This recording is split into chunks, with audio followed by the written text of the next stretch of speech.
বুধবার স্থানীয় সময় দুপুরে অভিবাসীদের প্রতি নানা বৈষম্য ও অন্যায়ের প্রতিবাদের পাশাপাশি মানবিক নানা দাবি নিয়ে পর্তুগালের পার্লামেন্টের সামনে জড়ো হন দেশটিতে বসবাসরত হাজারো অভিবাসীরা অপরাধী না বা সবার জন্য ডকুমেন্টস এমন নানা স্লোগানে মুখর হয়ে ওঠে পুরো এলাকা। বর্ণ বৈষম্য ও সেবা নিতে গিয়ে নানা ক্ষেত্রে হয়রানির অভিযোগ করেন বিক্ষোভে অংশগ্রহণকারীরা।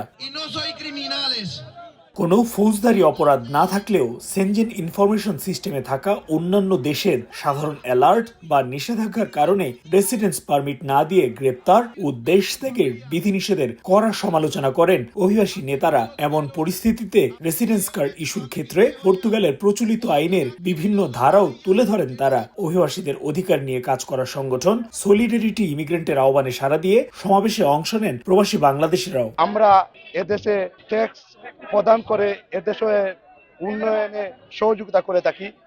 পর্তুগালে বর্তমান যে পরিস্থিতি খুবই ভয়ানক।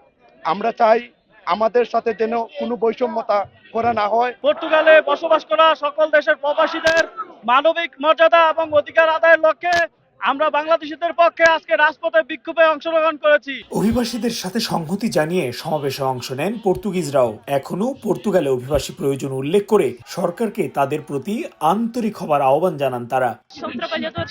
আমরা অভিবাসীদের দাবিগুলোর সঙ্গে একাত্মতা প্রকাশ করছি। অভিবাসীরা এখানে কাজ করছে, অর্থনীতিতে গুরুত্বপূর্ণ ভূমিকা রাখছে। তাদের প্রতি বৈষম্য বা অন্যায়ভাবে গ্রেপ্তার অথবা হয়রানিকে আমি প্রহসনমূলক মনে করি। আমাদের রাজনৈতিক দলগুলোর উচিত যারা এদেশের আইনে কোনো অপরাধ করেনি বা এদেশ গঠনে কাজ করছে তাদের বসবাসের সুন্দর পরিবেশ তৈরি করে দেয়া।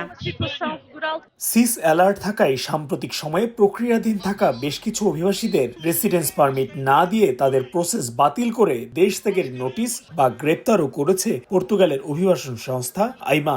এমনকি রেসিডেন্স পারমিট রিনিউ করতে গিয়েও একই পরিস্থিতির মুখোমুখি হচ্ছেন অভিবাসীরা।